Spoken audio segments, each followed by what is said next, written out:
It's been quite a year in sports, and it has taken quite a toll on me. This is me earlier in the year, so full of life. And this is me just last week. I am beginning to lose my mind. But if you asked me if I had to do it all over again, I would say, pass me the Red Bull. So take my hand and let's reminisce on the top 10 stories in the Upper Peninsula for 2015. Number 10. We start the list off with a girl who's going from being a Redette to a Spartan as Marquette cross-country runner Lindsey Rudden committed to Michigan State, and beginning next year, she will run for the defending national champs. I've been waiting for this for forever. I've known where I've wanted to go for so long, and it's exciting that it's finally here. Number 9. It's the debut of the Finlandia Division III football program. Former Michigan Tech defensive coordinator Tim Driscoll was brought in to start the program from scratch, and the Lions finished the season strong with a 3-7 record. Nowhere left to go but up for this promising program. Number 8. We stay in the Copper Country as Hancock native and former Huskies hockey star Tanner Kero signed a 2-year deal with the Chicago Blackhawks, and after dominating in the AHL, he was brought up to the main roster. And then on November 6th, zone time, amount of it for Chicago. Backhand try in front, they score. Tanner Kero with 1:26 to go makes it a 4. Number 7. It was a tough one to swallow as the Forest Park football program decided to move to 8-man football beginning next season. It was a controversial and necessary move for a number of reasons. When you get down to 110, 111 kids, you just don't have the numbers to compete, and that's where it's going to be in 3 years. 2 years, it's 122. So you know that in a couple of years, you cannot sustain an 11-man program. The Trojans finished the season 7-4, losing to St. Ignace in the regional finals. Number 6. The Westwood-Ishpeming rivalry is one of the fiercest around, and it was taken up a notch this year as two coaches switched sides.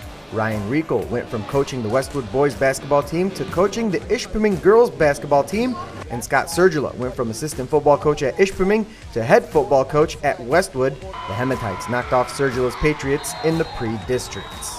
Number 5. It was a very successful year for Michigan Tech sports as they sent 3 teams to the NCAA tournament. The men's and women's basketball teams both made it to the tourney but were eliminated in the first round. The Huskies hockey team made the tourney for the first time in over 30 years, but they were knocked off in the first round. Number 4. American Legion baseball is very competitive in the Upper Peninsula, and after Gladstone won the state title last year, Derek Swajinen and the Marquette Blues said, "Hey, can we get one of those too?" Marquette would defeat Gladstone in the championship game on Coach Swajinen's birthday. Number 3. More championships, and we got a pair here from the same school, as North Central captured the Class D state basketball title, and in their first year of 8-man football, they win the state title there as well, scoring almost the same amount of points as the basketball team did. Number 2. It was a big year for girls hoops in the Upper Peninsula as Yoopers accounted for 2 of the 4 state championships. Abby Ostman and the St. Ignace Saints won the Class D state championship down at the Breslin Center, and Calumet, who were considered massive underdogs during their entire run, brought home the Class C state championship. Number 1. Was there any doubt here?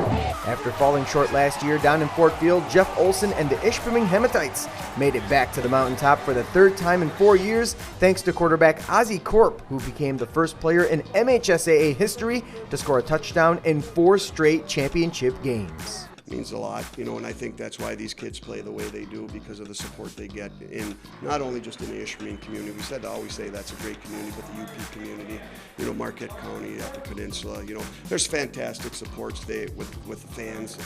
They really rally around great kids that work extremely hard. They're going to have a chance to be successful in their lives. Thanks for joining me on this epic ride down memory lane, and I'm looking forward to better things to come in 2016.